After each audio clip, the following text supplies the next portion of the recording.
posible, porque vamos a arrancar con nódulo pulmonar. ¿Dónde está? Compartir pantalla. No. Ahí lo puedes compartir. Sí. Pantalla completa. Pero no, acá, me parece. Muy bueno. Ahí.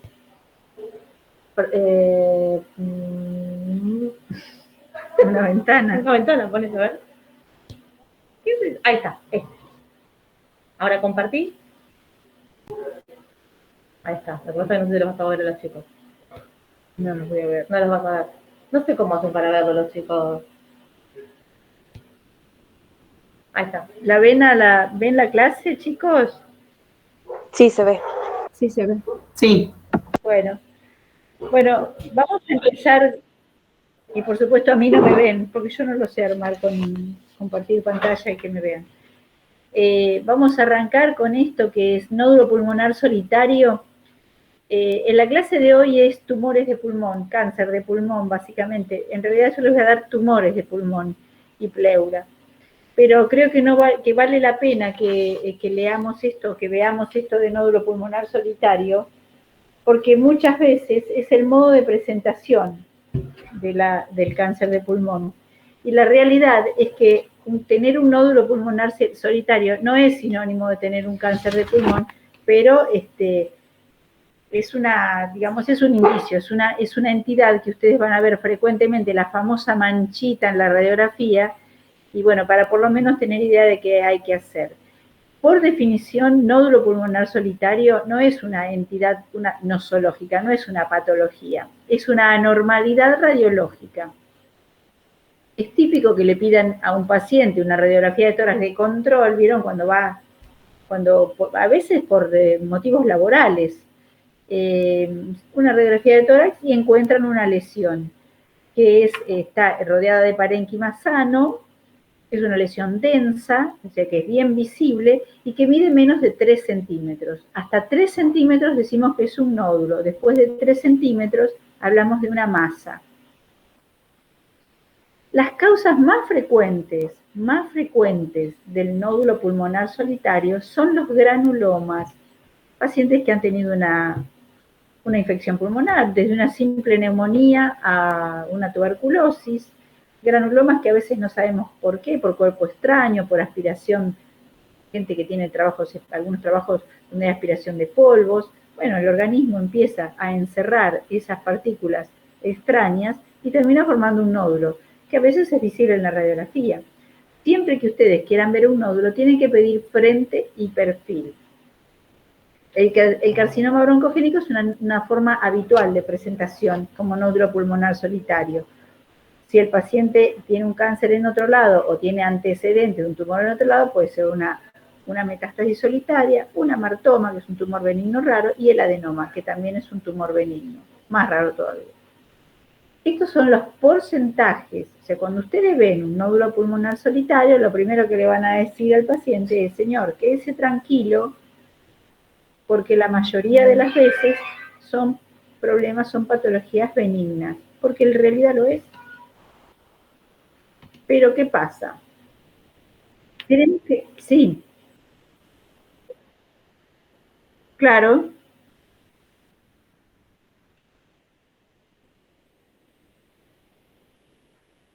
No entiendo por qué pasa esto, pero ya la otra vez me pasó lo mismo. Bueno, vamos a ver.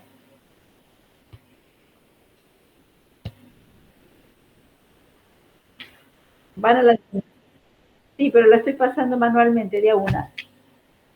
Bueno, ven, entonces, estamos en lo que les decía, que es una normalidad radiológica, generalmente detectada por un hallazgo en la radiografía. Es un hallazgo que ustedes, como les decía recién, le piden porque tiene, no sé yo, un laboral o porque le piden para el ingreso a, qué sé yo, lo que quieran. Una placa de control famosa. Y acá uno de los temas es una lesión de 3 centímetros o menos, hasta 3 centímetros, porque cuando mide más de 3 centímetros ya no hablamos de nódulos, sino de masa. Estos son los porcentajes de las causas de nódulo. Ustedes tienen un nódulo, la mayoría de las veces es un granuloma. pero en un porcentaje de 10 a 30%, esto es revisión de bibliografía, o sea, por eso es tan amplia, ven la dispersión, entre 10 y 30 hay muchos, un gran número. Una metástasis solitaria, una martoma y un adenoma. Estas son las causas más frecuentes de nódulo pulmonar.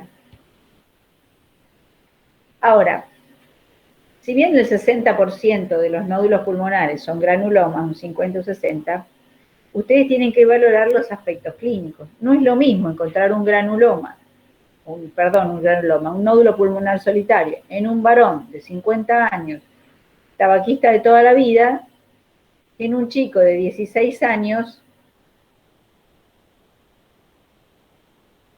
que tuvo problemas. El chico de 16 años probablemente tenga un granuloma tuberculoso, el mismo granuloma en el mismo nódulo en el mismo lugar, pero el de 50 años fumador, y la chance alta es de que tenga un carcinoma.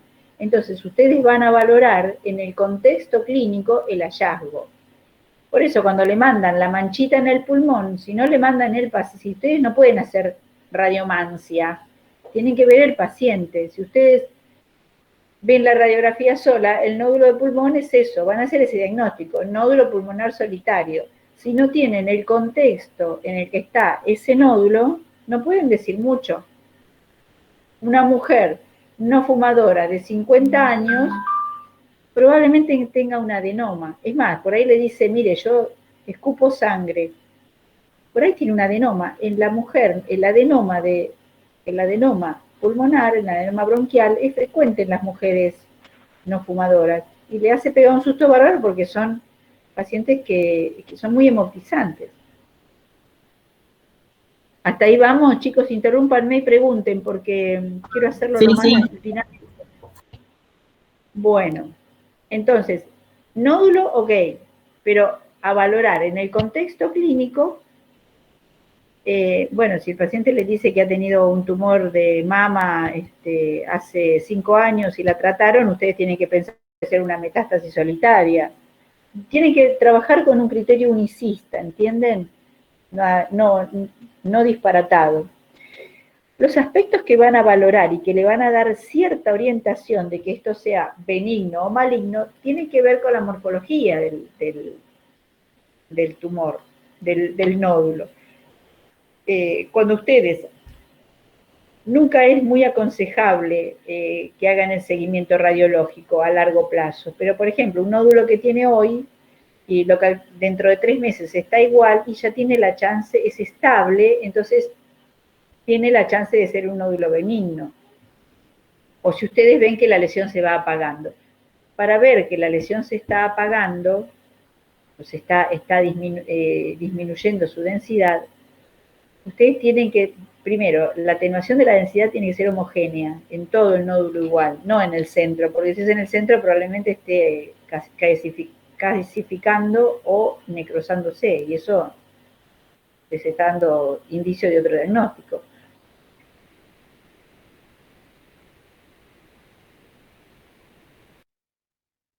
Entre comillas, curando, no sabemos qué, pero se está yendo. Y después, bueno, los criterios morfológicos serían el tamaño, dijimos menor de 3 centímetros, la densidad, si es calcio, seguramente es benigno y corresponde a un granuloma antiguo calcificado. La localización, ustedes saben o tienen que saber que la localización más frecuente de los carcinomas de pulmón son del lado derecho en el lóbulo superior. ¿Sí? Eso no quiere decir que no existan en otros lados, pero siempre son más frecuentes en los lóbulos superiores. Lóbulo superior derecho primero, lóbulo superior izquierdo después, lóbulo medio y língula, que sigue siendo lóbulo superior. Esas son las localizaciones más frecuentes del cáncer. Son infrecuentes los carcinomas en las bases. La cavitación o no, recuerden que los cánceres pueden cavitar, entonces si ustedes ven un nódulo que tiende a la cavitación, si la cavitación, como les decía recién, si forma un anillo todo parejito, uno tiene derecho a hacer a pensar de que es benigno, que es una enfermedad benigna, pero bueno, se tratará de una infección, supongo. En cambio, si se cavita y las paredes son mamelonadas, uno pensaría que estaba en una lesión maligna. La lobulación del nódulo o la espiculación nos indica que está avanzando, a veces por los linfáticos. Entonces, esto estaría indicando, esto sería una característica de malignidad. Las coras pleurales también. Entonces, uno los va a considerar en conjunto, o sea, el nódulo pulmonar, con las características clínicas del paciente, el tamaño del nódulo, la ubicación, los bordes del nódulo, si tiene cavitación o no, si tiene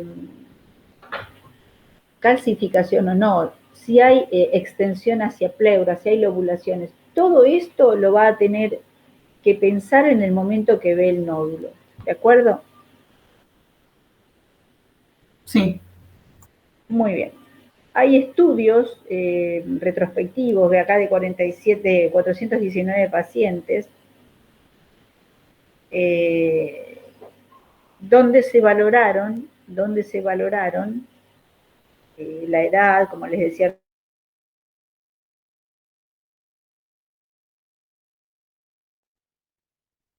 en base a las características del nódulo, a los bordes y todo eso, encuentra mayor malignidad o menor malignidad. Cuando el borde es irregular, grueso, no tiene calcificaciones, tendencia a la cavitación, uno dice, y es maligno.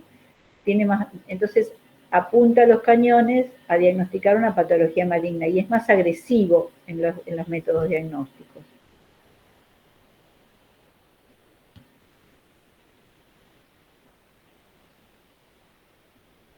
Acá hay otro metaanálisis en los que se analizaron 375 pacientes con nódulos pulmonares y 204 fueron malignos. Y los predictores, lo que predijo, lo que podía predecir que hubiese malignidad, fueron obviamente el tabaquismo y la edad.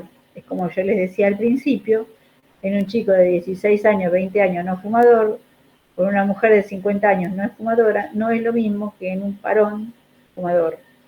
¿Está? También hay que tomar en cuenta los ex tabaquistas, porque el hecho de haber dejado de fumar hoy no quiere decir que ya disminuyó tu chance al no fumador, ya tú te igualaste al no fumador, no, para nada. Hasta 14 años se ha calculado que pueden presentar cánceres de pulmón los exfumadores. Bueno, como les digo, los tabaquistas o ex tabaquistas en este análisis tuvieron 8 veces más nódulos pulmonares malignos, 8 veces más, que no es poca cosa.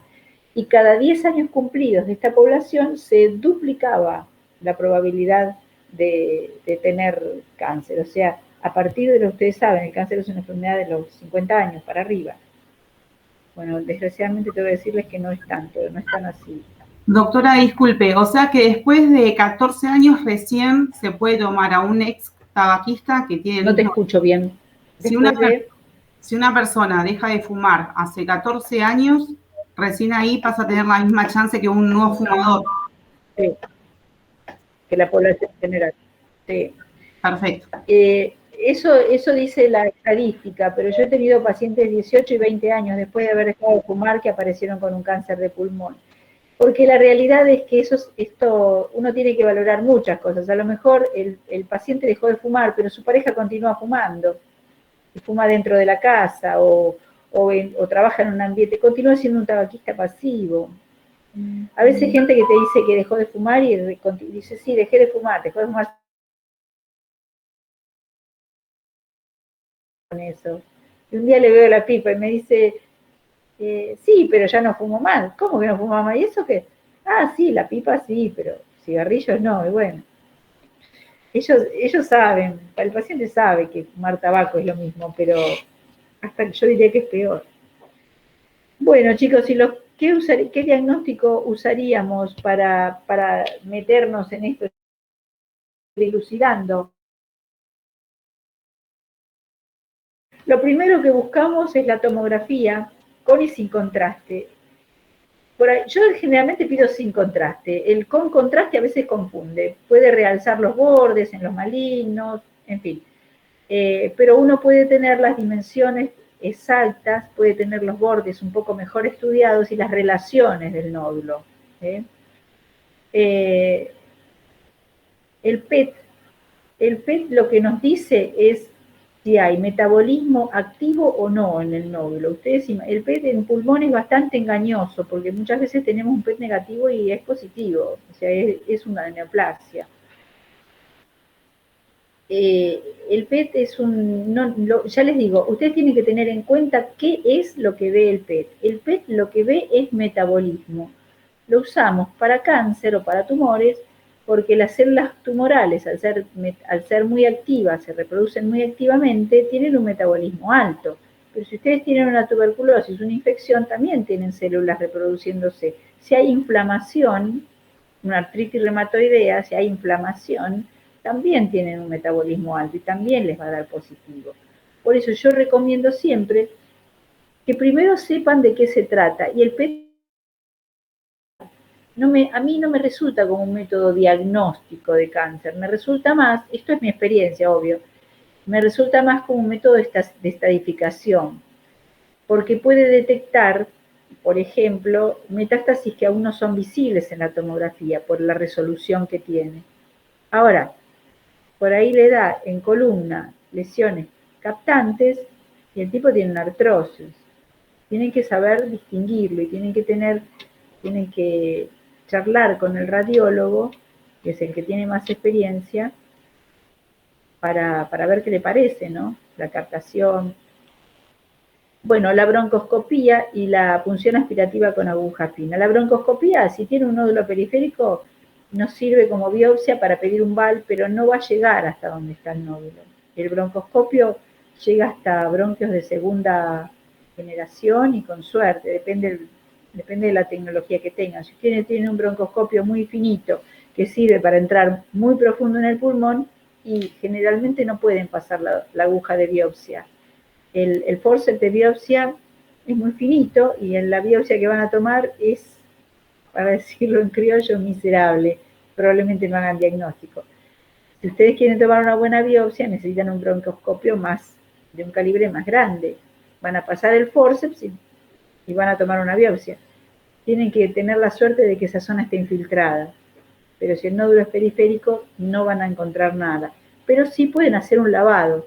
Se enclavan en un bronquio terminal, en el bronquio más lejos que puedan llegar, y lo lavan. 5 jeringas de solución fisiológica, recogen, y eso tiene valor de una biopsia. Es una biopsia líquida. Pueden rescatar alguna célula neoplásica. Y la punción aspirativa con aguja fina es bajo control tomográfico, se hace al paciente un aboncito de anestesia y se trata de insertar una aguja dentro del nódulo. Fíjense que estamos hablando de un nódulo chiquito, 3 centímetros, hay que invocarlo. A veces vos pones la aguja y estás adelante del nódulo, y vos crees que estás adentro del nódulo o estás atrás del nódulo, y la biopsia te viene negativa.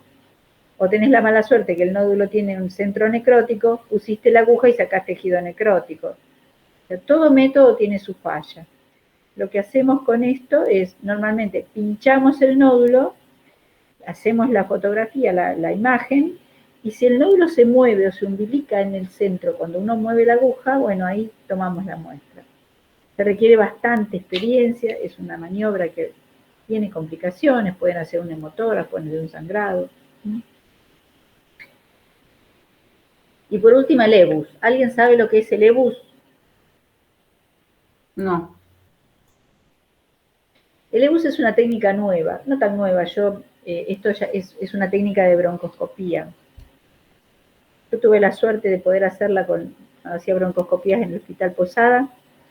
En el Posada se hace todavía, es cara, es muy cara. Es una sonda de ecografía pasada por el broncoscopio. No es nada del otro mundo, es una tecnología cara nada más.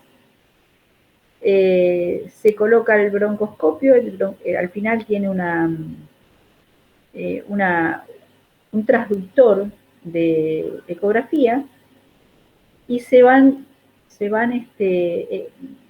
testeando los ganglios bronquiales y los nódulos y todo lo que encuentres. Y se puede tomar una biopsia dirigida. Obviamente es mucho más efectivo, porque uno sabe dónde está pinchando, está la sonda con el ultrasonido y encima tiene la aguja, entonces cuando el ultrasonido detecta, pum, ahí lo mete. Este método es muy bueno para estadificar cáncer, es para lo que se empezó a usar. Bueno, la PAF guiada por TC, como les decía, puede tipificar las lesiones malignas, ¿sí? Porque al tomar una biopsia, ustedes hacen un extendido, le dicen adeno, epidermoide o indiferenciado o lo que sea. Si ustedes tienen una guiada por una punción aspirativa con aguja fina hecha y le viene negativa, ustedes están autorizados a observar el tumor. Ahora, antes de que hiciéramos esta técnica, todos los nódulos pulmonares se operaban. Ustedes imagínense que si tenemos un 60% de granuloma, la cantidad de gente que le habremos abierto el tórax, a mí me ha pasado, ¿no? Con un enfermero nuestro, que era un fumador empedernido, flaquito, todo chupadito, y viene con un nódulo pulmonar, y yo lo mandé a churar, lo operaron, le sacaron el nódulo y era una tuberculosis. Obviamente me quería matar, pero bueno, si era un cáncer le salvamos la vida, porque un cáncer en este estadio se cura prácticamente. Bueno, entonces, la punción aspirativa guiada por tomografía, puede evitar este tipo de situaciones, tiene una alta sensibilidad y una especificidad del 98%, por supuesto, en manos adiestradas. Capaz que si la hago yo, ya les digo, no sé, cualquiera de nosotros, sin experiencia, no es lo mismo. Y las complicaciones en las que les dejé antes. A ver. La VATS, o toracoscopía video asistida, es otra. La VATS es simplemente se hacen, en vez de entrar por un orificio natural, como entramos por la nariz o por la boca con el videobroncoscopio, acá entramos por orificios hechos, se hacen más o menos a la altura de las líneas axilares anteriores, se hacen pequeñas incisiones, toracotomías mínimas, y por ahí se introduce un aparato de óptica. Entonces uno permite ya intraoperatorio, en el momento de hacer el procedimiento, uno puede ver si es maligno o no, porque toma una muestra del nódulo y listo. A veces se puede sacar completo por videotoracoscopía. Se introducen 2 forceps, 2 pinzas, tijeras, y se hace una resección en cuña del lóbulo que contiene el nódulo. Si es maligno, probablemente ahí termine la cosa.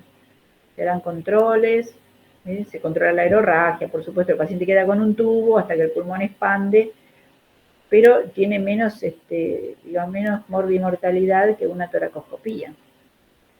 Y realmente las complicaciones son bajas y bueno, una rentabilidad del 98%, porque yo estoy tomando una biopsia bajo visión directa. Bueno, y como conclusión, a ver,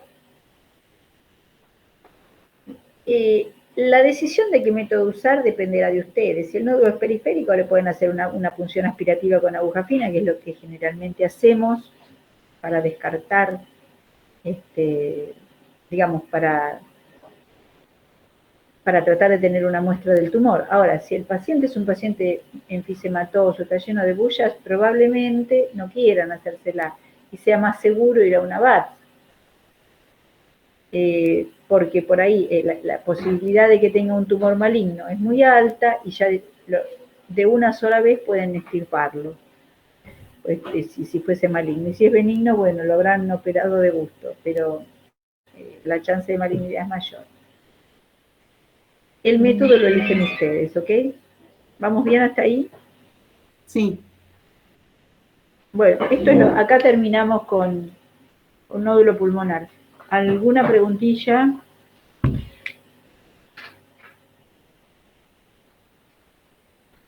Pregunten antes que pregunte yo.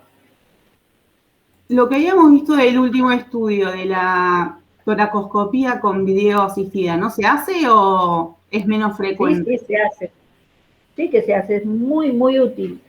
Es muy Ahí útil. ya directamente podemos ver con el mismo estudio si es benigno o maligno o tratarlo o no, ya directamente. Claro, porque vos suponete que podés poner al patólogo dentro del quirófano, podés hacer una congelación o podés hacerte directamente un extendido del...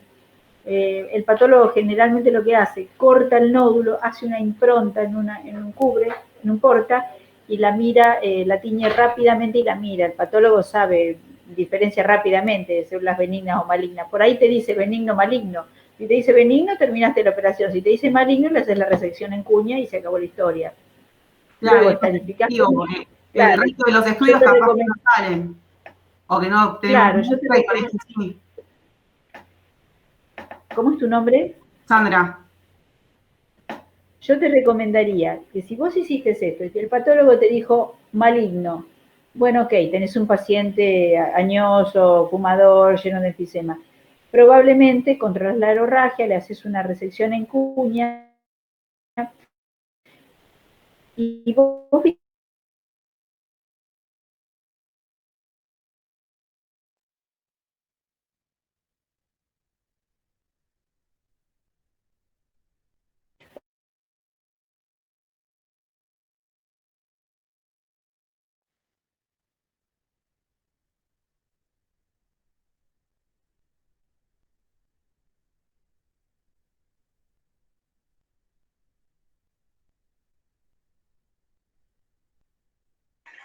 No, no, yo no escucho nada.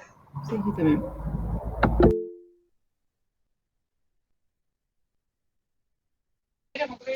No, yo tampoco escucho, ¿eh?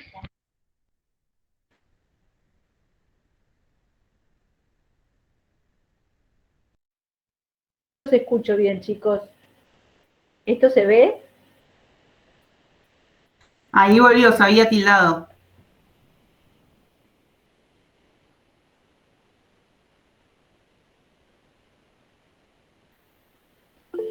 ¿Ahora se ve esto? ¿Tumores de pulmón? Sí. No. No, se la ve a usted, digamos, que hay movimiento.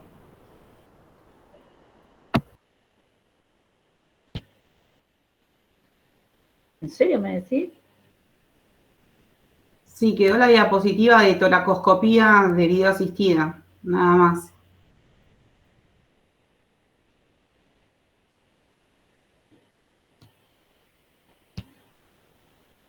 Bueno, vamos a cerrar esto entonces.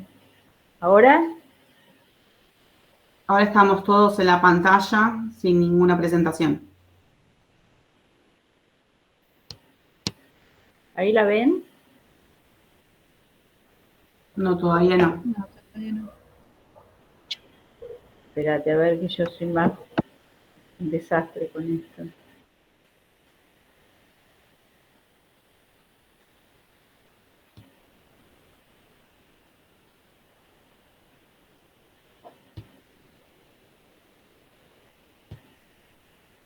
¿Ahora? ¿La ven? No. No. Ahí va. Una toma.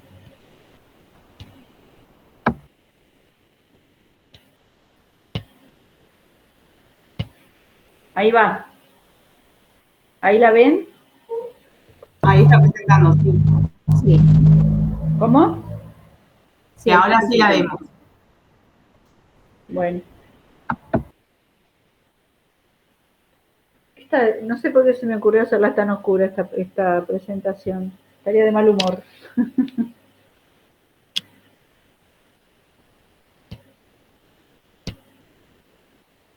Bueno, lo clásico, chicos. Los benignos. El amartoma ya oyeron hablar todos. Es un amartoma como en todos lados. En pulmón existe también. Es una mezcla de componentes, hay pulmón normal, cartílago, músculo liso, grasa, epitelio. Esta es la famosa imagen en Popcorn que capaz que cuando vieron radiología les dijeron, en general se presenta como un nódulo pulmonar de bordes irregulares, curiosamente, y es benigno, y muy heterogéneo, es decir, como puede tener músculo, grasa, epitelio, cartílago, lo van a ver muy, muy heterogéneo. Entonces es la famosa imagen en popcorn o en pochoclo. Es como la palomita de maíz. Cuando vean uno no se olvidan más. Los nódulos pulmonares solitarios, dijimos, mayoritariamente son benignos, entre un 10 y un 30 pueden corresponder a tumores malignos, pero los nódulos son en general benignos. El 10% se localiza en la vía aérea y provoca tos o hemóptisis. Y se establece por cirugía, porque hasta que no lo sacan, en general, yo tengo uno o dos pacientes que tienen esto y como ya sé que tiene toda la apariencia de una amartoma, lo único que hago es controlarlo anualmente con una radiografía y una tomografía, y le pido al tomografista que me compare con el estudio previo. Y te pone que no hay cambios con el estudio previo, te quedas tranquilo. ¿Para qué lo vas a someter a una cirugía de un tumor benigno que no le joroba? Ahora, si le produce hemóptisis o le produce, porque en general lo que le puede dar a largo plazo son bronquiectasias. Entonces uno le puede dar a elegir al paciente qué quieres hacer, te lo saco o se queda así como está con todo lo que eso implica, las infecciones a repetición y todo lo demás. La mayoría opta por sacarlo, pero primero se tiran un par de añitos observándolo nada más. El adenoma, les decía, este es un tumor que a veces uno cuando lo ve en la broncoscopía se presenta, tiene la pinta de un tumor maligno, es así tipo coliflor, muy exofítico, y crece hacia la luz bronquial, entonces es muy sangrante. Yo les recomiendo, si alguno hace endoscopía, cuando vean esto, jamás se les ocurra biopsiarlo, porque sangra que es una locura. Y la verdad es que se van a pegar un susto bárbaro, la única chance que tienen es ponerle fisiológico con adrenalina o enclavarse con el broncoscopio y apretarlo hasta que deje de sangrar. Es una heroica, pero no van a ver.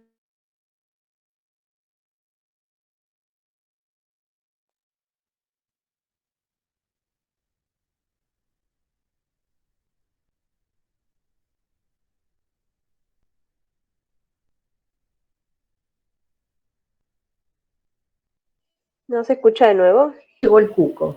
No lo escucho. ¿Ustedes me escuchan? Ahora sí, profe, ¿Ustedes me quedamos en... escuchan? Ahora Se sí, cortó un poquito. ¿A dónde se quedaron? en apretar con el broncoscopio. En el adenoma. En el adenoma. Bueno, no se perdieron nada. ¿Qué es la causa más frecuente de hemoptisis y es más común en mujeres? ¿Sí? ¿Hasta ahí vamos? Sí. Nunca se les ocurra biopsiar un adenoma, nunca. Y si ustedes piensan que tiene un adenoma, porque es una mujer no fumadora, qué sé yo, la verdad, el endoscopista los va a odiar y no se los va a biopsiar. Así que no se enojen. Bueno, y aquí llegó, les decía, este es el cuco, el cáncer de pulmón. Bueno, ya para decir que es un cáncer de pulmón, tiene que estar originado en el pulmón como sitio primario. Normalmente o habitualmente se genera del epitelio bronquial, de las células epiteliales o de las glándulas del epitelio bronquial. ¿Está? Si bien es un tumor que no da síntomas a veces hasta muy avanzado.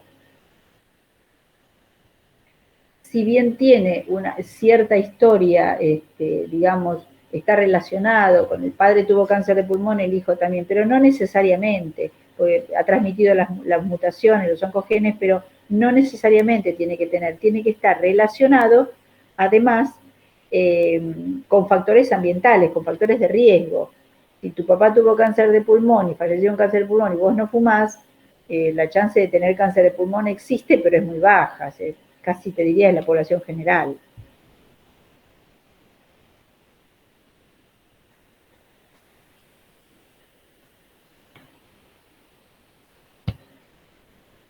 Bueno, chicos, la American Thoracic Society, Cancer Society, dice que el 80% se debe al hábito de fumar, sin embargo parece que más.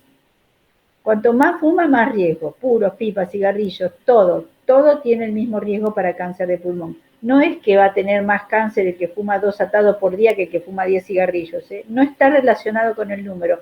Hay muchos trabajos que dicen, ¿viste? Porque existe el tabaquista social. ¿Usted es fumador? Y no, fumador no soy, fumo 2, 3 por día. Bueno, ese es un fumador. Se llamará fumador social para darle un nombre, pero es un fumador y tiene riesgo de cáncer de pulmón. También tiene riesgo el tabaquista pasivo. El radón, que es una tierra rara, que es a veces en los sótanos, en los criadores de hongos, también es un riesgo para cáncer.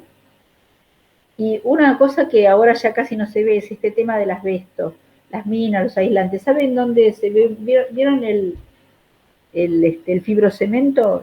Los fabricantes de fibrocemento. Bueno, ahora el asbesto está prohibido. ¿Vieron? No sé si se acordarán que hace relativamente poco, hace unos meses, hubo un lío en los que trabajan en el subte porque había contaminación con asbesto. Descubrieron, bueno, los patines de freno de los trenes y de los autos pueden contener asbesto y cuando frenan se liberan fibras de asbesto. Es una fibra que es como una lanza, muy finita. Quizás, no sé si vamos a llegar a darle la clase de neumoconiosis, pero es muy interesante. Si no, léanla porque es muy interesante, porque todavía se ven. ¿Saben cuál es una cosa que nadie toma en cuenta? ¿Vieron las pantallitas esas para calefacción? Esas pantallitas infrarrojas. ¿O vieron las tostadoras esas que tienen abajo, esas que se ponen arriba del fuego, que tienen como una plaquita blanca? Bueno, eso es asbesto. Entonces, cuando ustedes la calientan, como toda cosa que se calienta, vieron que el calor hace mover las moléculas. Bueno, el asbesto se mueve y empiezan a volar las fibras microscópicas. Y ahí es donde se la mandan al pulmón. ¿Estamos? Sí. Bueno, los químicos, la combustión de diésel es otra cosa que nadie tiene en cuenta. Las grandes ciudades, los camioneros. Y el cannabis, chicos. Ahora le vamos a dar recreativo cannabis para que todos andemos porreados y sin escuela. Vamos a andar divino por la calle, cerebro, 1000 puntos, todos felices. Pobres pero felices, como dice el refrán. El cannabis también. ¿Y saben por qué? Porque como en el proceso que le hacen al cannabis, excepto, bueno, los que cultivan en su casa, ¿no? Se quedan sin cerebro pero con pulmones sanos. En el procesamiento del cannabis se usan químicos que son cancerígenos. También está probado que vivir cerca de una autopista trae, justamente por la contaminación, ustedes saben que el humo de los coches, la combustión del diésel, la combustión de todos los hidrocarburos, ¿no? En general, genera químicos cancerígenos, el azufre también, e incluso EPOC. Bueno,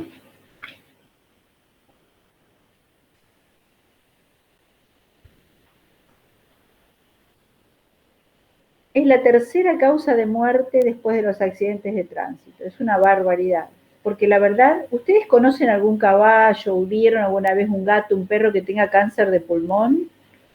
¿O algún animal? Nunca.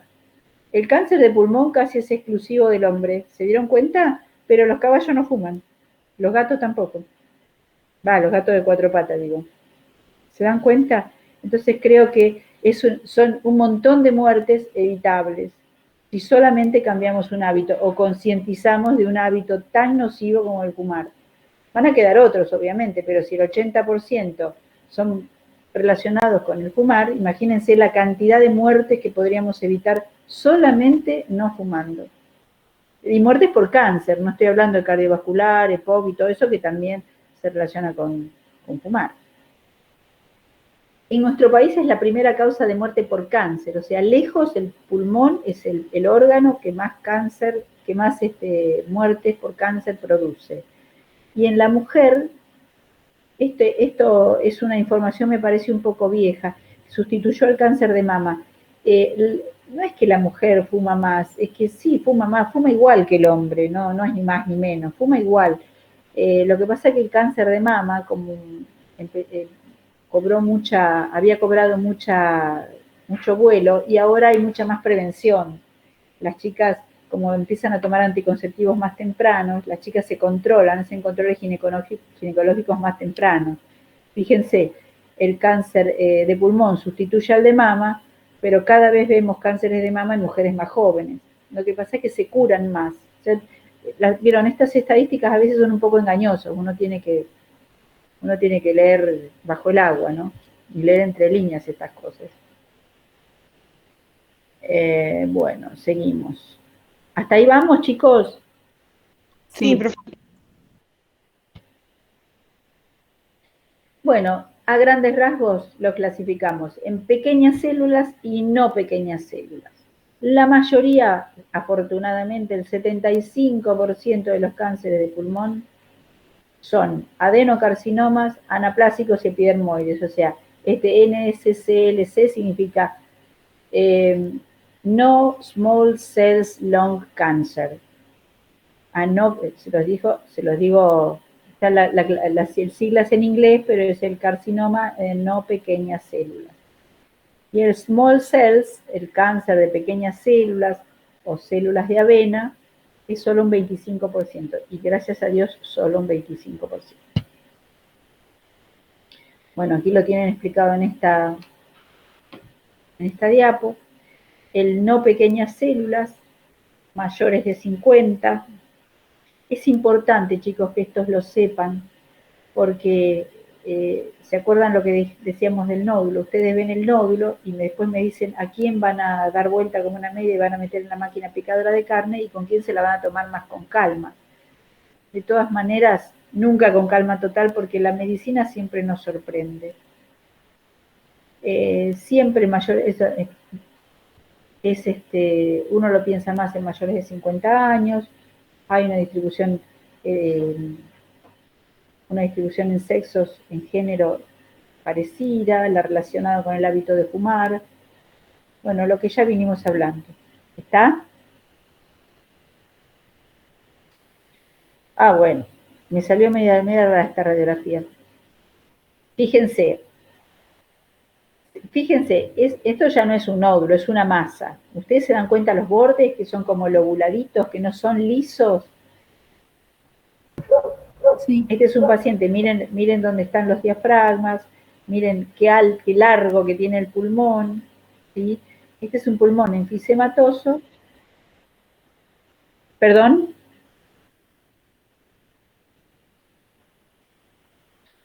Bueno, esta es una manera de presentarse del cáncer de pulmón, ¿sí? Puede presentarse como una masa de bordes espiculados, rodeada de parénquima sano, porque ustedes ven parénquima sano. Otra manera de presentarse, un derrame pleural, que el pulmón es muy poco sintomático, entonces estábamos acá. Puede presentarse por invasión directa de la pleura o por stop de los linfáticos a nivel del mediastino. Fíjense lo que hablábamos del nódulo de pulmón, ¿se acuerdan? Que veíamos un nódulo cavitado, pero fíjense los bordes, es totalmente irregular, la pared es gruesa, se ven pequeñas, acá ven, se ven como pequeñas, como montañitas, se llama signo del peñón, se lo habrá explicado Guillermo. Es otra manera de presentarse del cáncer de pulmón, es una imagen sugestiva de cáncer de pulmón. ¿Y esto qué les parece? A ver, alguien que se anime a decirme qué les parece, pues esto seguro que Guille se los explicó. Metástasis en suelta de globo. Ah, exactamente. Ustedes fíjense, ¿por qué le hace pensar en malignidad? Ustedes fíjense que son todos nódulos y masas de distinto tamaño. ¿Se dan cuenta? Y además de eso, todos en distinto estadio evolutivo. Por si fuera poco, fíjense la pleura. ¿Ven? Está invadida también. Esto en general, hay un solo tipo de cáncer que puede ser multifocal. y es es un adenocarcinoma, es el bronquiolo alveolar, el carcinoma bronquiolo alveolar, puede ser multifocal. Este carcinoma no está relacionado generalmente con el hábito de fumar, o sea, puede no estar relacionado con el hábito de fumar y es más frecuente en mujeres. Y como característica, el paciente se pone muy hipersecretor. Es un paciente que le dice, mire, yo nunca fumé y desde hace unos meses a esta parte estoy lleno de catarro. Esta es lo que le va a decir, largo una baba transparente. Y es así. El paciente tiene continuamente una secreción, que es secreción alveolar, de moco claro, a menos que esté infectado, de moco claro y muy viscoso. Y un paciente que no ha fumado, que nunca antes tuvo problemas bronquiales. Entonces, cuando usted le hace la broncoscopía, van a encontrar en el lavado bronquial células malignas tapizando las paredes alveolares. Esto se llama carcinoma bronquiolo alveolar. Y creo que no es, y ustedes saben que casi nadie lo describe esto. Bueno, las manifestaciones clínicas, la verdad, no hay algo específico del cáncer de pulmón y está relacionada con la ubicación. Por ejemplo, ahora tenemos internado un señor que vino consultando por tos y disfonía. Lo tiene en la ventana ortopulmonar y le tomó el recurrente. Entonces, como le tomó el recurrente, en realidad tiene una voz bitonal. Lo normal es que si está en relación con un bronquio fuente tengan hemóptisis, si está relacionado con la pleura, como vimos antes, tengan dolor pleurítico. Bueno, y lo que usted, ¿se acuerdan del síndrome de Pancoast-Tobías, Claude Bernard Horner? La enoftalmía, la anhidrosis facial, por invasión del ganglio estrellado. Esos son tumores que hablan de la localización del tumor, ¿sí? Cuando tomó el ganglio estrellado son tumores del vértice en general. Bueno, y después relacionados con la diseminación a distancia, obviamente de metástasis hepáticas, produce un síndrome de obstrucción, elevada ictericia, bueno, hueso dolor, fracturas patológicas, sistema nervioso central. Muchas veces algunos tumores, en general los pequeñas células, me equivoqué, borren. El tumor, el OAD cell o el tumor de pequeñas células, le puede dar lo que es síndromes paraneoplásicos, porque estos tumores no son generados en el epitelio bronquial, dependen de otras células, son generados por otras células, ya vamos a ver. Entonces, son tumores que muchas veces secretan péptidos. Bueno, no me quiero adelantar, porque eso cuando veamos pequeñas células se los cuento. Entonces el paciente viene por ahí, viene porque yo tuve un paciente que me consultó por un vitiligo. Era un señor muy morocho, un policía, y me dice, mire doctora, ¿cómo estoy? Y yo le digo, ¿qué tiene? ¿Un vitiligo? Sí, pero esto me apareció hace 2 meses. Un vitiligo impresionante. En una persona de piel oscura, de piel mate, se nota mucho.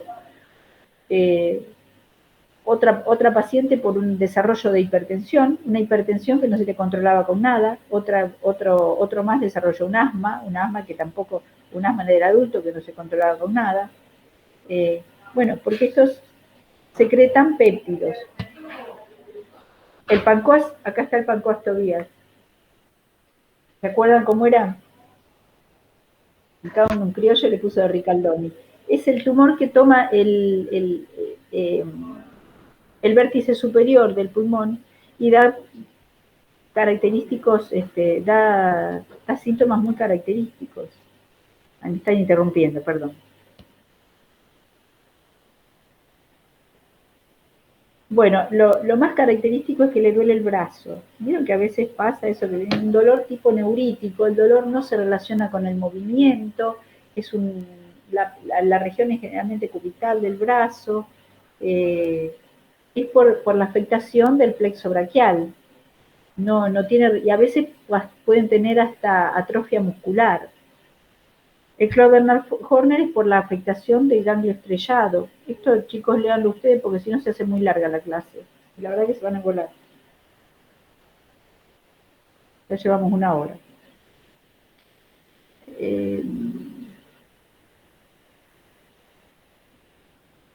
Bueno, y el síndrome paraneoplásico no está relacionado con invasión tumoral, sino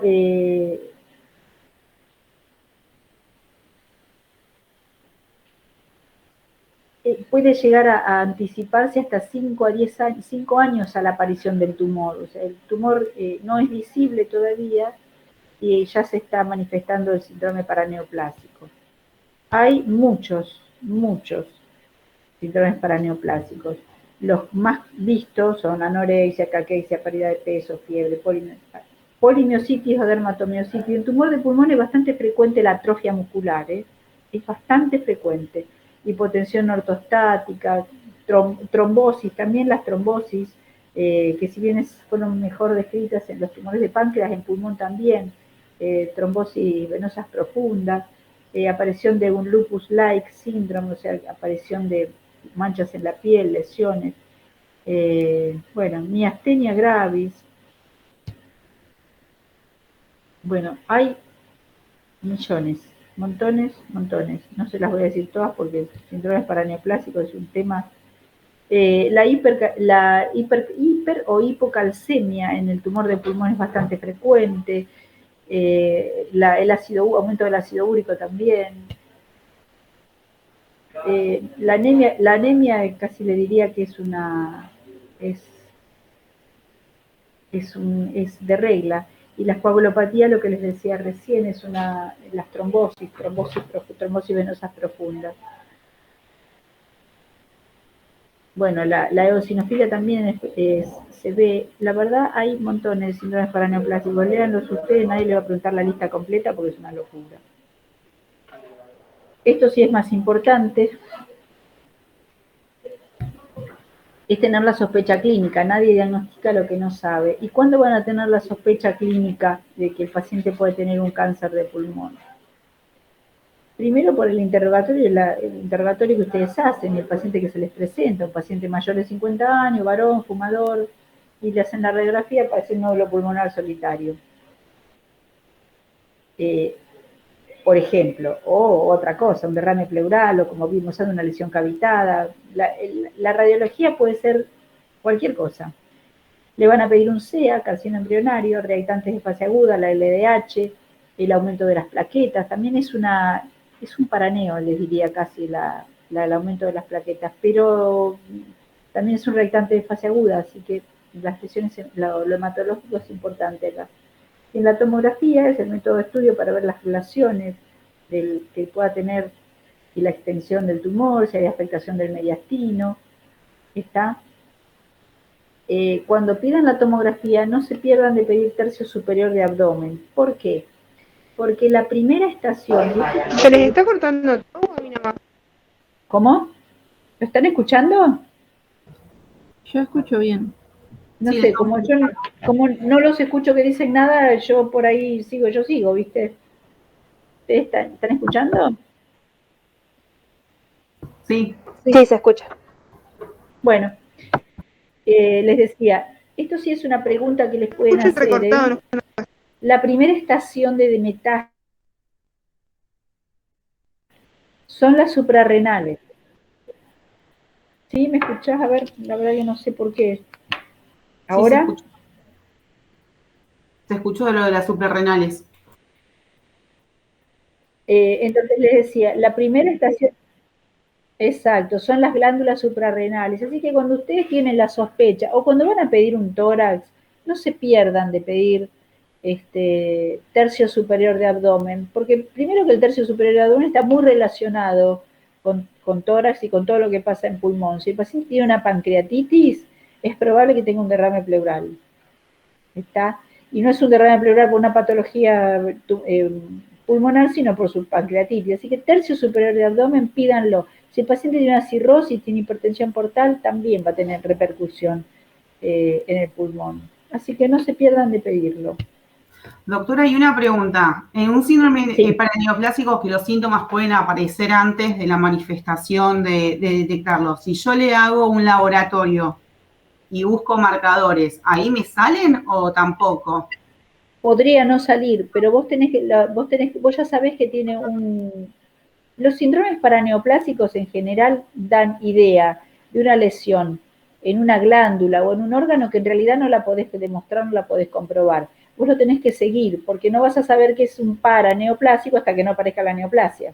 Claro, los tengo que estar estudiando cada ¿Entendés? tanto, digamos. Por ahí, si un paciente sano te aparece con una miastenia, por ejemplo, una cosa común es la aparición de las trombosis.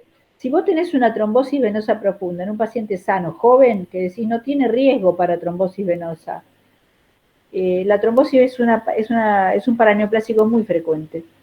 Entonces, te va a obligar a pensar, primero páncreas, porque es el que más frecuentemente te da trombosis venosa profunda. Entonces, descartando páncreas, y ya te vas a ir a pulmón. ¿Y qué vas a estudiar en pulmón? Mediastino, porque es ahí donde aparecen los pequeñas células. ¿Sabes?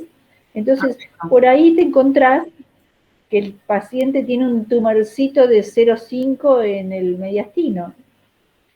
Y bueno, ahí verás cómo lo resolvés, pero el paraneoplásico puede anticiparse mucho tiempo a la aparición del tumor real. Ustedes no se olviden que la resolución de la tomografía es 0,5, así que piden una tomografía de alta resolución y con cortes muy finos y lo buscan. A veces no lo podés encontrar, no es tan fácil. Bueno, yo les decía, la estadificación es muy importante para no someter al paciente a una operación que a veces no le va a modificar la mortalidad y sí le agrega morbilidad, ¿entienden? Uno más o menos tiene idea de cuánto puede vivir un paciente de acuerdo a su estadio, por eso es importante clasificarlo, y a veces operarlo o no operarlo no modifica las cosas. Así que cuando ustedes ya tienen diagnosticado el cáncer de pulmón y le vieron las suprarrenales y el hígado por las metástasis, le realizan una ecografía hepática, centellograma. El centellograma óseo hoy, este tipo de estudio ya, si le hacen un PET, pueden obviarlo. Hace unos años atrás pedir un PET, la obra social, te volvían loco. Bueno, y las descripciones, yo esto lo vamos a pasar de largo, el TNM es infinita. Yo les confieso que todavía lo tengo que mirar, porque no me acuerdo de memoria todo esto. Sepan que T se refiere al tumor, N a los nódulos, o sea, las adenopatías, y M a las metástasis. TX es cuando no pudieron evaluar el tumor. TS, TIS es un tumor in situ, cosa que realmente es muy rara de encontrar en pulmón, un tumor in situ, porque nadie le hace una broncoscopía por las dudas a un paciente. Pero supónganse que buscando otra cosa, encuentran una lesión sobrelevada en el bronquio, y bueno, si es in situ, es in situ.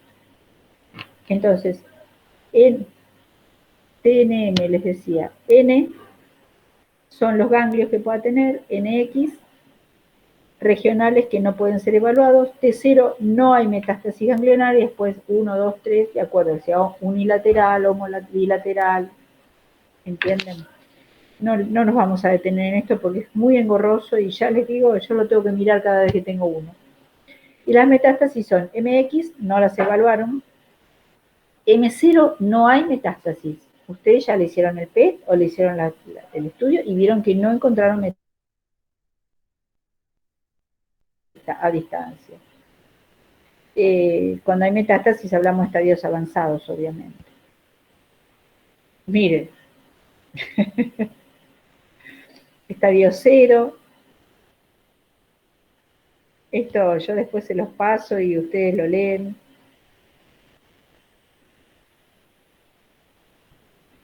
Esto es básicamente lo que tienen que saber. T se refiere al tamaño del tumor, N a la cantidad y localización de los ganglios, y M a la presencia o no de metástasis. Y las estadios serán de 1 a 4, con A, B, C, de acuerdo al lugar y localización de los nódulos y de las metástasis. Sepan, chicos, que la sobrevida del cáncer de pulmón y la remisión completa están directamente relacionadas con la posibilidad de operar al enfermo. Tumor que no se opera en pulmón, tumor que no se cura.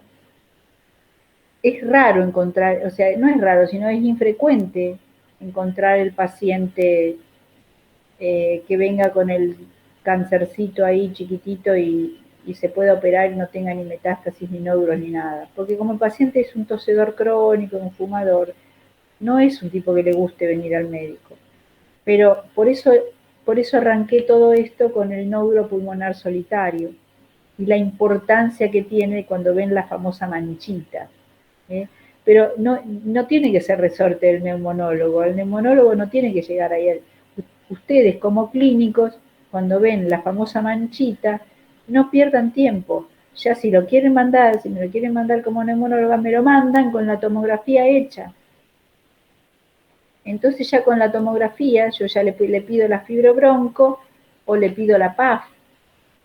Y nosotros en una semana tenemos diagnóstico. Y si es me pasó, yo tengo como 4 o 5 que se curaron, que generalmente vienen adenos.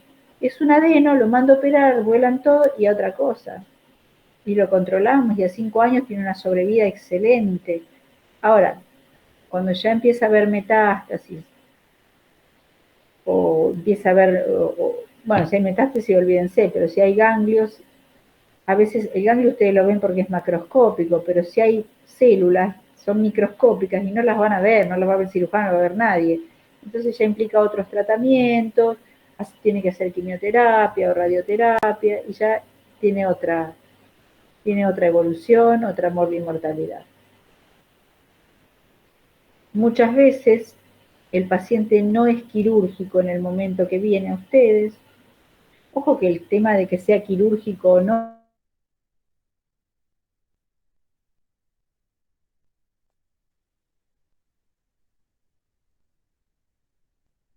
¿Me escuchan, chicos? No, No se escucha Pacientes que ahora. no se pueden operar porque te dicen no. ¿Me escuchás? ¿Hola? ¿Me escuchás? ¿Alguien me escucha? sí, Ahora profesor. sí se la escucha. Pero no sé si... Bueno, les decía, si bien es cierto que yo acá les tengo que decir que depende del tamaño del tumor y todo lo demás, también depende del paciente. A mí me ha pasado tener paciente de 70 años que le he diagnosticado un nódulo pulmonar y el cirujano me saca volando cuando le digo que lo quiero operar porque tiene un 40%, tiene un funcional respiratorio que no le da, no le alcanza, y por ahí me dice, mirá, tengo que sacar todo el pulmón o tengo que sacar medio pulmón y se muere después. No se muere de cáncer, pero se muere de insuficiencia ventilatoria. Entonces ese paciente no tiene chance quirúrgica, probablemente no se cure del cáncer, pero puede hacer algún tratamiento que le implique morigerar la situación. O sea, no es solamente el tumor, si bien es cierto que desde el punto de vista de la clase, de lo que ustedes tienen que saber, sí, un tumor así se opera, pero se opera siempre y cuando el paciente dé y las condiciones del paciente den. Si no, no se muere el tumor y lo matan ustedes. Bueno, si pueden hacer una mediastinoscopía, cosa que nadie la hace y nadie la va a hacer, y menos existiendo el PET, es para valorar los ganglios mediastinales. Hoy día ya no se hacen mediastinoscopías, qué sé yo. Los cirujanos prefieren un PET y después, si lo tienen que abrir, lo abren, y si no, te rebotan el paciente y se lo dan al oncólogo. En el estudio prequirúrgico ustedes pueden agregar un centellograma BQ, porque si el paciente tiene mucho enfisema, tienen que ver qué áreas son funcionantes y qué no, por el tipo de resección que va a hacer. Tienen que valorarlo muy bien, como neumonólogos ni hablar, como clínicos y en conjunto con el cirujano, y tomar una decisión entre los dos, porque después que el cirujano lo operó, se los va a entregar con un moño y ustedes tienen que hacer que el paciente siga vivo, porque le va a decir, miren, yo el cáncer se lo saqué, ¿me entienden? Bueno, el cáncer de pulmón localmente avanzado es aquel que no tiene metástasis, pero son estos tumores grandes, que están muy extendidos, es un tumor de 3 o 4 y que invade la pleura. Ese es el que vimos como con el derrame, ¿vieron? Dice por ahí es un tumor que no tiene metástasis, pero está localmente avanzado. En este caso, nosotros lo que se hace como tratamiento es una neoadjuvancia, se hace quimio o rayos, lo que el oncólogo evalúe mejor, disminuye el tamaño del tumor y muchas veces se acerca a una chance quirúrgica y hasta se puede operar.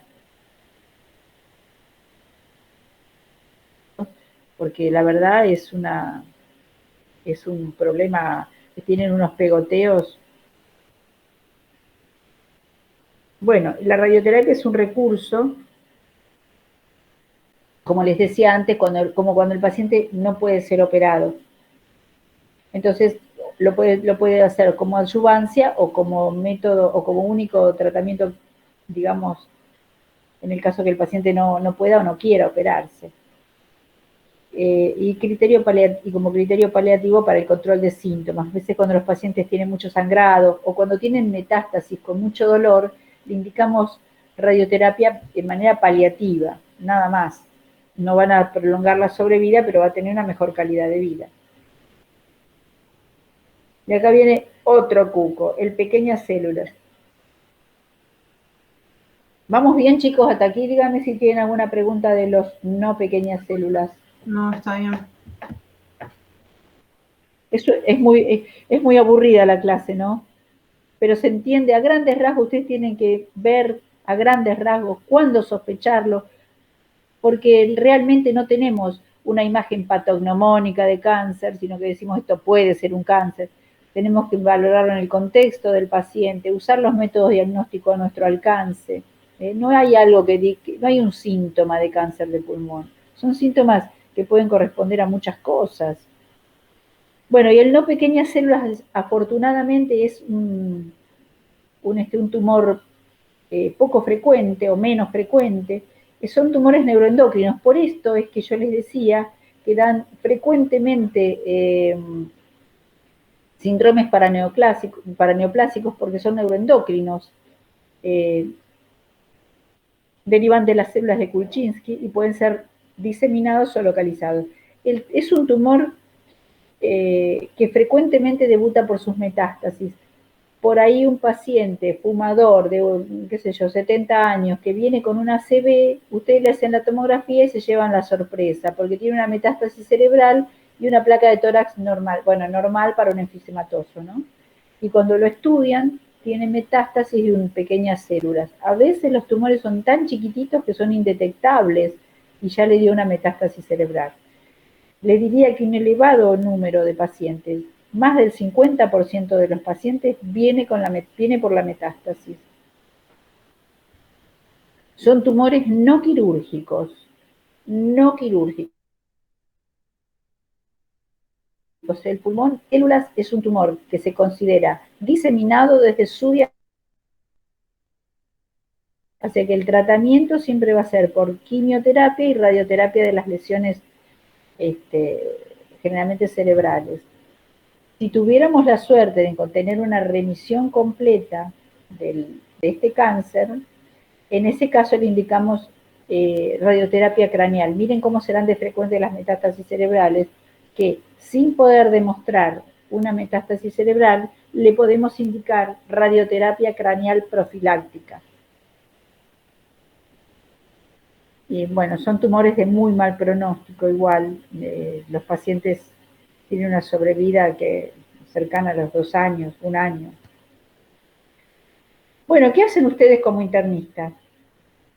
Ustedes tienen el paciente les va a consultar a ustedes, va a venir a su consultorio como de clínicos, porque mire doctor, usted sabe que yo soy fumador y hace 1 semana o 2, cuando toso elimino un hilito de sangre. Ustedes tienen que ser mal pensados siempre, un paciente de 50, 60 años, tienen que confirmar o descartar la presencia. Le van a arrancar con un laboratorio completo, no sea cosa que el señor, además de fumarse un par de habanos, se tome una botellita de vino o una cervecita, que como no se considera alcohólico, viste, en una de esas tiene un trastorno de la coagulación. Entonces ustedes le van a pedir una analítica completa, un laboratorio, para arrancar, y una espirometría.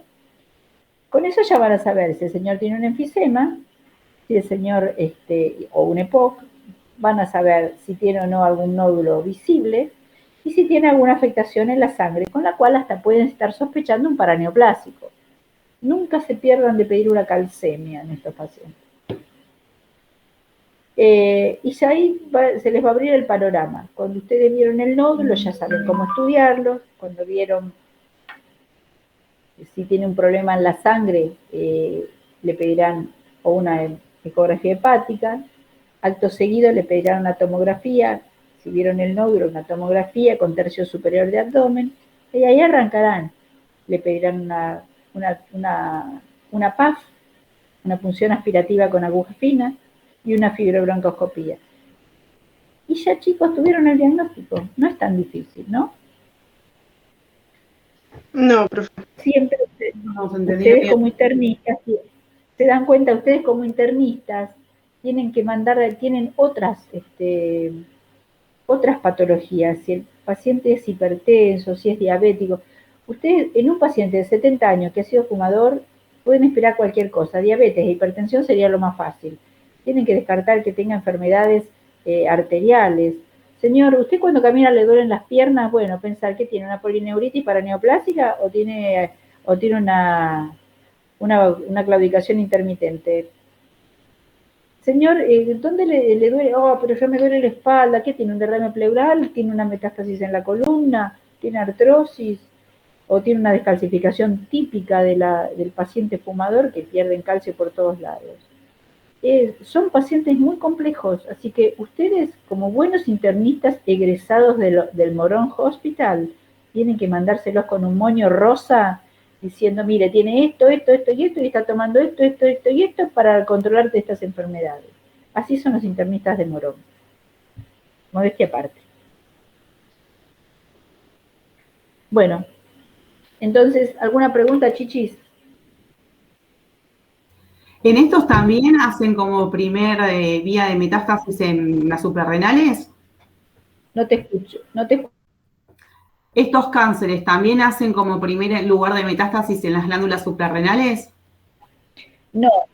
El que hace suprarrenales es el no pequeñas células, y pequeñas células más frecuentes a cerebro, a sistema nervioso. Perfecto. Y la suelta de globos que vos vi, sí. Las pequeñas células, si no tienen posibilidad de cirugía, no se curan directamente o con la quimio puede ser. Las pequeñas células no se operan, se tratan directamente. Las pequeñas células se consideran enfermedad diseminada desde el momento del diagnóstico. Y son de pésimo pronóstico, chicos.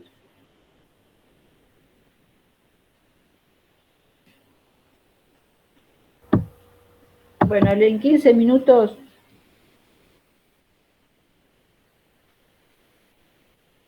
¿aquí estamos?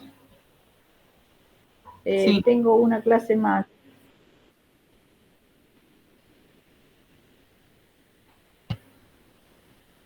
¿La ven? No. No. No, no se ve.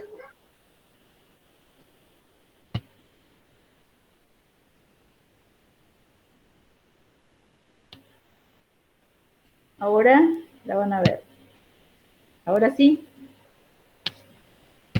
Sí. Bueno.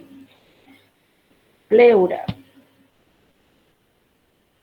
Bueno, pleura es ustedes saben que la pleura es una hoja que envuelve, tiene una hoja parietal, una visceral, ¿se acuerdan de eso? Vamos a hacerlo rápido porque la verdad que es muy larga esta clase de tumores. Pueden ser difusos o localizados. Como es una hoja que envuelve todo el pulmón y la cavidad torácica la pared torácica se refleja sobre sí misma y envuelve todo el pulmón, teniendo dos hojas, una visera parietal. Aquí, miren, ahí va. Aquí, ¿la ven?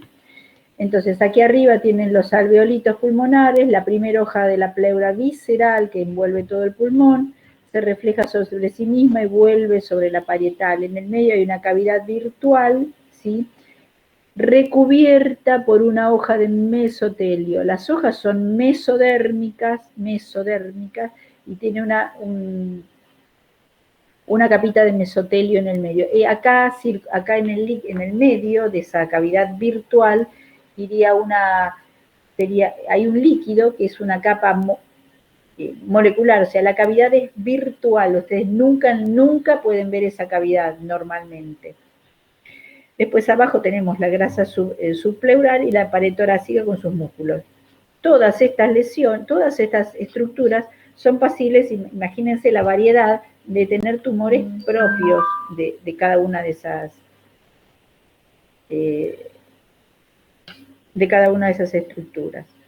Acá vemos la estructura de... Esto es importante, ¿saben por qué, chicos? Porque ustedes pueden tener distintas localizaciones, como vimos, como tienen esas dos hojitas, pueden tener distintas localizaciones, y desde el punto de vista de la imagen, ustedes la van a ver de manera distinta. Ustedes imagínense que esto, en vez de ser un dibujito, es un corte tomográfico, ¿verdad? Acá tenemos un poquito exagerada, dibujada, las dos hojas pleurales, ¿las ven? Con su cavidad virtual, que bueno, en este caso no es virtual. Si yo tengo una lesión dentro, en la cavidad pleural, que esto podría ser líquido, un empiema, sangre, ponele, podría ser un derrame tabicado. Fíjense cómo lo van a ver. Ven la separación de las hojas pleurales y ven que una de ellas se refleja, se adhiere a la lesión, y fíjense los bordes son en uso, ¿sí?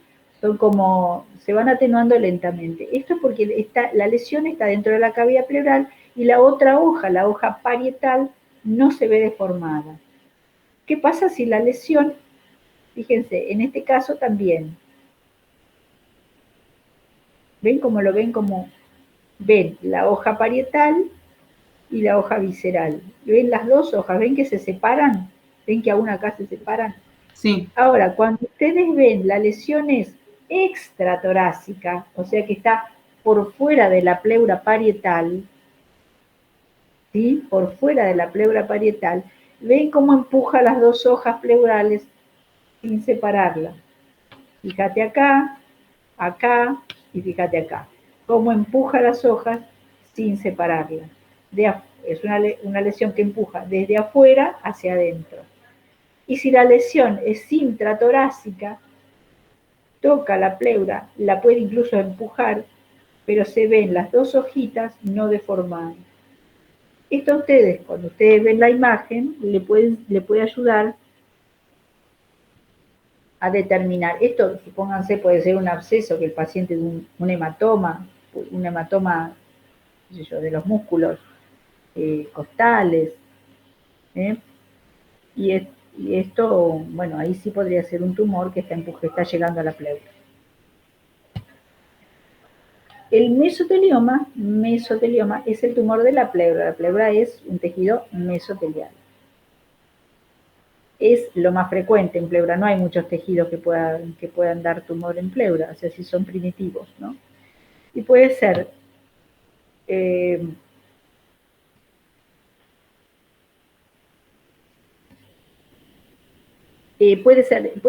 es en general uno de los tumores relacionados con el asbesto. Es una neoplasia que muchas veces está relacionada con la profesión del individuo, ¿sí? Antiguamente no, hasta hace algunos años se decía que no había mesotelioma sin asbesto. De hecho, sí lo hay. Igual no es un tumor que vayan a ver muy, muy frecuente, es una incidencia muy baja.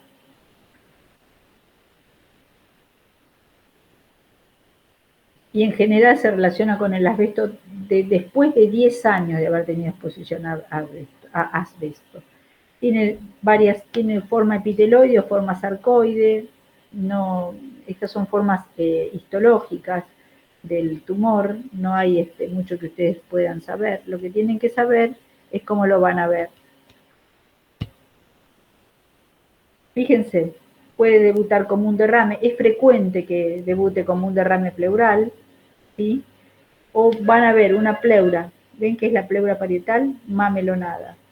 Perdón, la pleura visceral, mamelonada. ¿Ven que tiene como, no sé, la placa no es muy feliz, y el derrame abajo? En la tomografía, ¿ven? ¿Se acuerdan la imagen que vimos, el dibujito? ¿Ven? ¿Cómo lo ven? Es la pleura, fíjense que la pleura parietal se ve bien, está contenido, y toda la pleura visceral está mamelonada, ¿sí? Todo mamelones. Otra imagen, ¿ven? Acá la pleura sobre la pleura diafragmática, ¿ven las hojitas pleurales? Acá fíjense cómo se ven toda mamelonada. Este es un difuso, obviamente, no es localizado. Miren este difuso. Avanzó por toda la pleura está como mamelonada. Y los linfomas también pueden verse, la verdad que son entidades raras, Hodgkin o no Hodgkin. Normalmente, ¿cómo lo van a sospechar? Porque los linfomas forman grandes adenopatías mediastínicas, van a ver adenopatías en el cuello generalmente a simple vista, y cuando hacen la placa de tórax van a ver un mediastino muy ancho. Esto es un linfoma. Y el tumor fibroso pleural, ¿qué es? Es benigno, en realidad es mal llamado mesotelioma benigno. Es realmente, ahora se van a dar cuenta lo que les digo de cuando uno ve una lesión benigna. ¿Ven? ¿Ven los bordes? Está agarrado a la pleura, como colgado de la pleura, y el borde es perfectamente redondito y liso. Miren, ustedes acá, bueno, no dirían que es un nódulo pulmonar solitario porque es muy grande. ¿Ven? ¿Ven que es perfectamente redondito? Sí.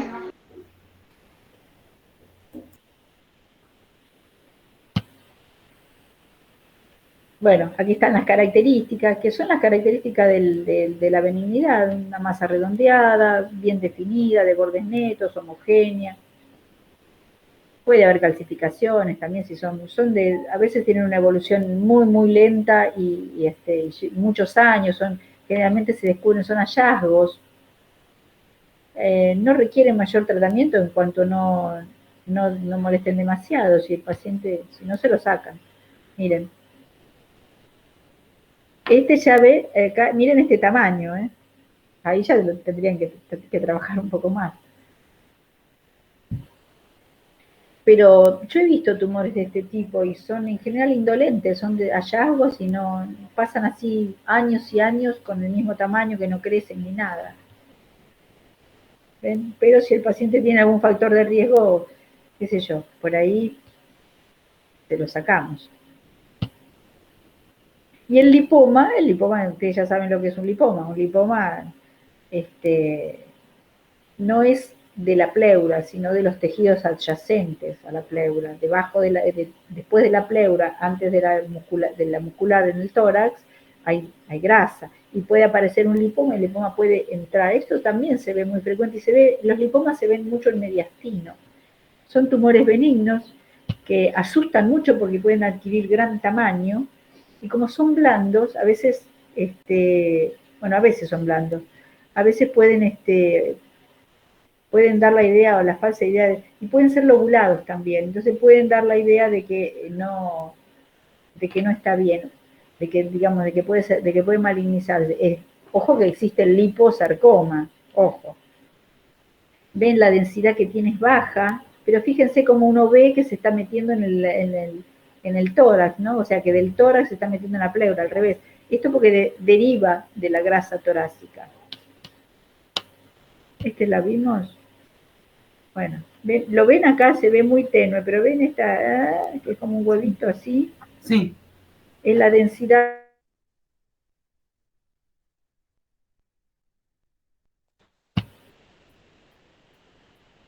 Bueno, y finalmente las metástasis, que no tienen nada que ver con la pleura, sino que son de otro órgano que vienen a invadir la pleura, ¿sí? Que vienen a meterse en la pleura. Lo más común es mama y pulmón, obviamente.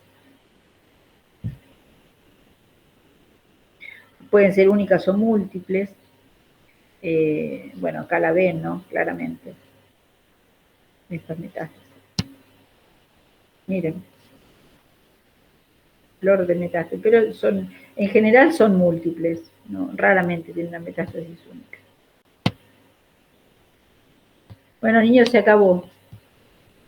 Muy aburridos. No, para nada, profe. Muy Cuenten. bueno. No, fue interesante. Yo sé que no, yo sé, pero mienten muy bien. No, profe, no, créame. De hecho, me cerró bastante. Es horrible. ¿Cómo? Es horrible esta clase porque es aburrida. Y pero ustedes fíjense una cosa, si ustedes le agarran la vuelta, son todas parecidas, porque los síntomas del cáncer de pulmón no son nada que no puedan tener en otra patología. Si un paciente viene con dolor pleurítico, hemóptisis, también puede tener una neumonía y tiene blancos altos porque no es un paraneoplásico, es una neumonía. Y capaz le curan la neumonía y abajo de la neumonía está el tumor. Y esto lo acabamos de ver hoy acá en la recorrida de sala. Un paciente que le tratamos una neumonía hace 3 meses y ahora vino que en el lugar donde tenía la neumonía tiene un cáncer. Ya está diagnosticado. Profe, Es el eso le pasó a seguimiento. mi papá. Lo trataron como ¿Cómo? neumonía. Eso le pasó a mi papá, lo trataron como neumonía y tenía un Es que cáncer es una de neumonía, frecuentemente es una neumonía, pero vos tenés...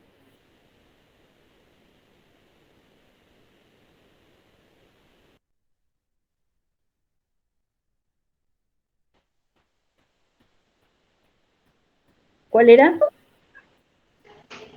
¿Un No, no, epidermoide? no, le células pequeñas. Adela, ¿me dijiste un epidermoide? No, no, células pequeñas. ¿Me escucha, profe?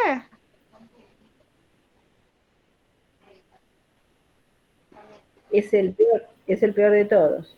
Claramente, sí, así fue. ¿Lo tenés, ¿Lo tenés todavía tu papá? No, no, ya no. Además tardaron mucho Bueno, entonces, chicos, a ver, en diagnosticar. Bueno, Sí, porque no fueron, ¿ves? ¿Te das cuenta? sí. A vos no te va a pasar eso, porque cuando vos veas un nódulo de pulmón o cuando sospeches un paraneo, mira, uno para diagnosticar siempre tiene que ser mal pensado. A ver, en un paciente de 70 años tiene una neumonía, bueno, a ver, tiene una neumonía así, y si no fuera una neumonía, ¿qué podría ser? ¿Qué podría ser peor que una neumonía a los 70 años? Un cáncer. Entonces empezá a buscar el cáncer, y después te vas a encontrar con que era tratarle la neumonía, que era una simple neumonía y nada más, qué exagerada que sos. Y ¿sabés qué?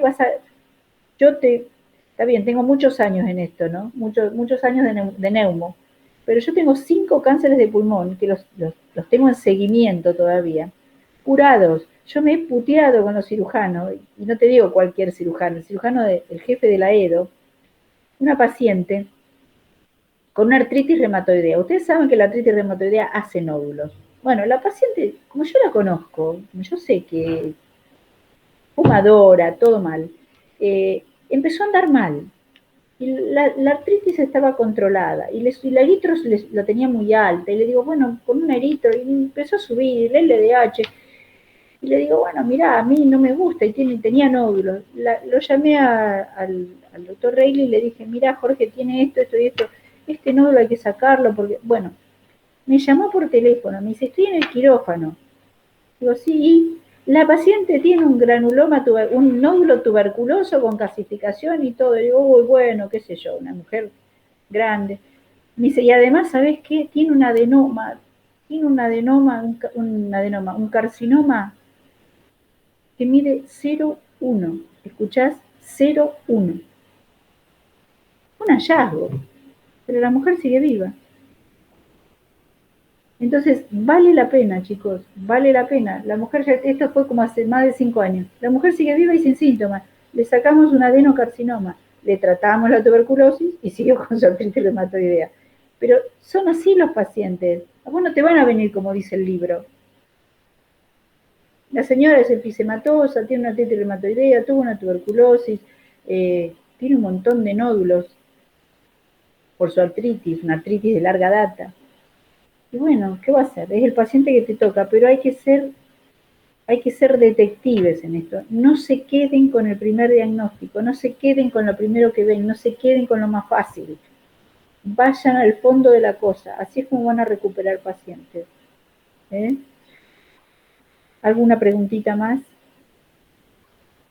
Lean bien nódulos. Si leen bien nódulos, van a saber cómo estudiar al paciente. Y si lo leen, lo que les di yo es nada más que un indicativo. Busquen en otros lados, busquen en libros, busquen en semiología, porque hay más. Lo que pasa es que no les puedo dar todo acá porque estoy a grandes rasgos, chicos. Si no, esta clase son 3 horas, 4 horas. Cáncer de pulmón solo con la clasificación habrían estado llorando. Bueno, Gonzalo, ¿andás por ahí o te fuiste, dormiste? Bueno, chicos, ¿alguna preguntita? ¿Algo que quieran? Por el momento no. Por el momento no. Escuchen, yo les había dicho el 23, yo el 23 me estaría tomando las vacaciones, escuchen esto, del año 19. Me tengo que tomar las vacaciones del año 19 porque las pierdo. Así que si decidimos dar examen, dar final ese día, voy a venir exclusivamente a tomarles el final. ¿Lo quieren hacer ese día o lo quieren hacer otro día? En el cronograma apareció directamente que era el 23, porque el 20 teníamos la última clase. Sí, porque vos sabés que el día martes, para nosotros los municipales, es feriado. Ah. Yo no sé si me toca a mí o a quién le toca una clase de tuberculosis, y se las vamos a dar igual. Si es mía, se las voy a dar igual. Igualmente, Doc, esa semana nosotros no vamos a tener, digamos, tenemos el 23 es supuestamente el examen y después hasta el 30 no tenemos ninguna materia, o sea que pueden decidir ustedes qué día quieren que nos tomar en esa semana. Bueno, yo no tengo problemas, pero tenemos que estar todos de acuerdo porque si no la uva, ustedes saben cómo es, nos corta la cabeza. No, obvio. La verdad que a mí dar clases así no me gusta y me gustaría que ustedes pudieran venir y mirar radiografía, porque de la cursada de neumo, ustedes lo que se tienen que llevar seguro es las patologías muy específicas del neumonólogo y tuberculosis y radiografía del tórax. Si ustedes saben radiología del tórax, se sabe. Eso le queríamos preguntar, ¿podría haber posibilidad de que vayamos en 2 grupos de 3, ya que somos 6, ir una tarde o algún día a ver placas la semana que viene? Yo la semana que viene podría ser, mira, yo la semana que viene, probablemente el lunes me pegue una vuelta por acá, el lunes feriado, y me pegue una vuelta para no dejar a los residentes solos tantos días, ¿viste? Los fines de semana largos se complican. No. La verdad que la UBA manda grupos de 5, no, pueden venir los 5. Si quieren, yo les podría decir el miércoles a la mañana. Ah, no hay clase. A ver, yo no sé qué día me toca darles clase. ¿A mí alguien tiene el programa acá? Tenemos el programa, pero no con qué médico te da. El 17. Sí, yo lo tengo. A ver, cursada neumo. A ver, porque saben que yo un día tengo que ir al oculista, así que no puedo. Yo les doy el 17. Fisiopatología. Miércoles 17, ¿no? El miércoles 17. No, el 17 no es nuevo, el lunes.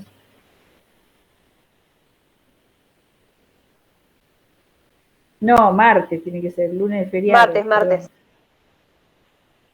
Bueno, el martes, si ustedes quieren venir acá, yo les digo una cosa, como va a haber poca gente porque es feriado, Si ustedes quieren venir a la mañana, yo vengo. Se vienen a las 9 de la mañana, miramos placas y les doy la clase, si quieren, acá de oficio.